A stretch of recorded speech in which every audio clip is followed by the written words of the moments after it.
Sciatica, or nerve pain that goes down the leg, can have multiple causes, including disc herniation, spinal stenosis, or a little pain in the butt muscle called the piriformis. In this video, we're going to focus on Piriformis Syndrome, which is sciatic nerve pain caused by the piriformis muscle being too tight. Now, the piriformis muscle can cause problems because it passes right over the sciatic nerve. Therefore, when it gets tight, it compresses that nerve. And this can be particularly problematic because we sit on that nerve and muscle every day, which when it's irritated can be quite painful. Symptoms of Piriformis syndrome include pain in the buttock, pain down the leg, numbness and tingling into the leg and foot, pain with sitting especially, but also standing and squatting. It can sometimes cause swelling in the leg as well. Sometimes it can be difficult to tell if the sciatic nerve pain is coming from the piriformis or from the spine. But in general, Piriformis syndrome will feel like it originates in the buttock, not the spine. Also, with Piriformis syndrome, you usually won't get weakness in the leg, whereas you can if it has spinal origins. In some people, sciatic nerve pain can be caused or aggravated by sitting on a thick wallet. Make sure to remove your wallet from your back pocket if you suffer from Piriformis syndrome. Piriformis syndrome can also be accompanied by SI joint problems. So if you feel like this is the case, see my SI joint correction and exercise videos for help with that. To get some relief, we're going to do some exercises. We'll start with releasing and stretching the piriformis muscle.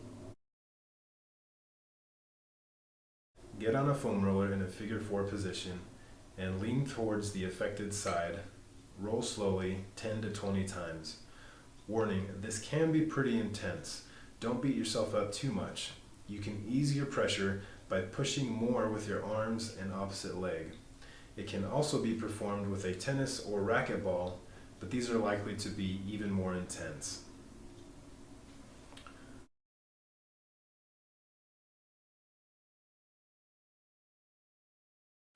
Follow up the foam roller release with a targeted Piriformis stretch.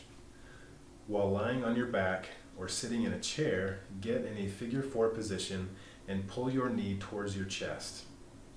You should feel this stretch in your buttock where your pain begins. If not, you may need to adjust the angle of your hip or pull harder until you do. Hold this stretch for 30 seconds and repeat 3 times. If you need to get a little more aggressive, this can be performed standing with your leg in the same position up on a table or bed.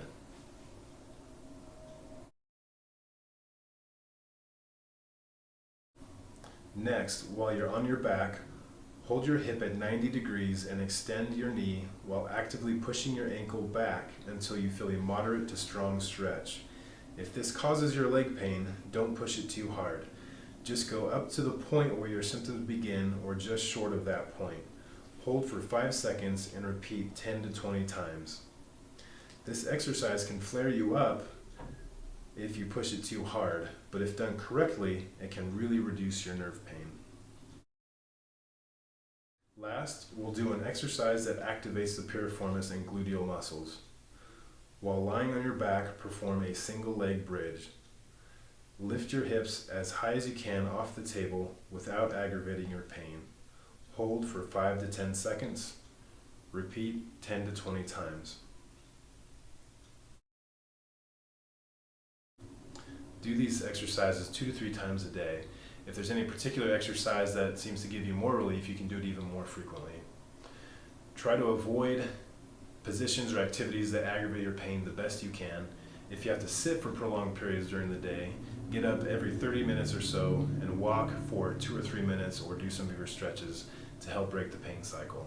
These exercises have worked quite well for my patients in the clinic, and I hope they do the same for you. If you need more help, dry needling can be effective in getting that piriformis muscle to let go, which is available here at Strong Life Physiotherapy. Thanks for watching. Make sure you subscribe to the Strong Life channel. Hope you have a great day and stay strong.